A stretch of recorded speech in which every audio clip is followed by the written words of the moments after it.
Published 10:13 EDT, the 16th of September 2017. Updated 10:17 EDT, the 16th of September 2017. Roy Hodgsons' appointment failed to inspire Crystal Palace to the first point or even Premier League goal of the season on Saturday.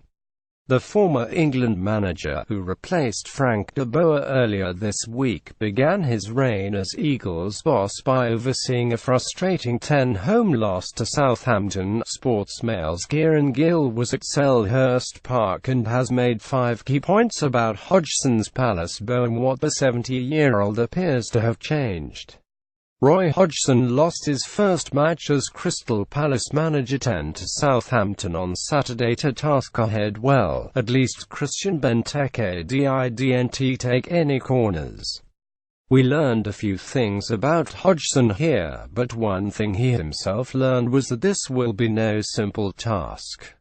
Hodgson is back in full-time day-to-day football for the first time since 2012. At the age of 70, and following a humiliating England exit, this won't be easy. He will leave Selhurst Park asking himself how his team did not score. The answer: Southampton goalkeeper Fraser Forster. It will have left Hodgson in no doubt about the difficulty of keeping Palace in the Premier League. Loftus-Cheek lively, but same can't be said of everyone. Those behind the scenes at Selhurst said the mood had been significantly lifted by the departure of Frank De Boer and the appointment of local lad Hodgson.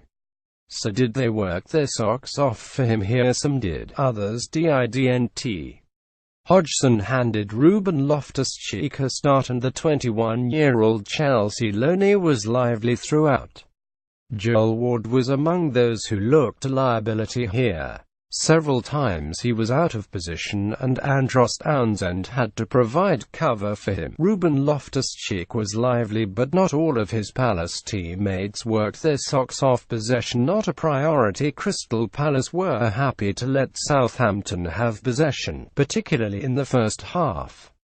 The home side finished with having had 45% of the ball.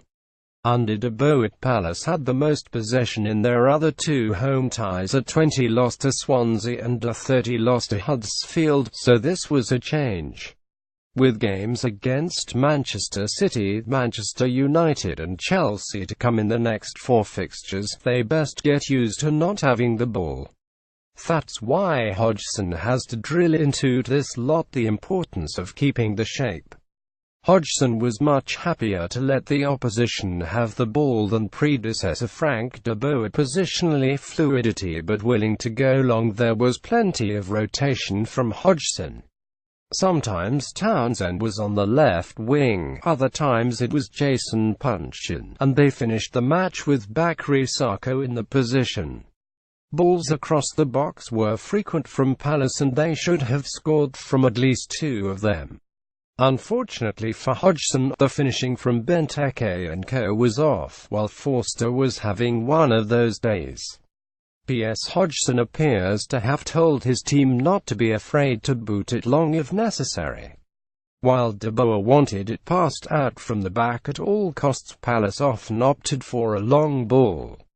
Palace played plenty of long direct passes to Christian Benteke, whose finishing was poor. Beware the Boo Boys. Atmosphere in the stands at Selhurst is usually among the best in the Premier League, though conceding in the 6th minute somewhat dampened the warm welcome for Hodgson.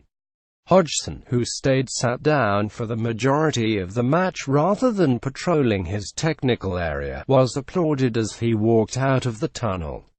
However, the mood changed in the 78th minute when he decided to substitute Loftus-Cheek. Indeed, the decision to take off the most dangerous player was greeted by boos.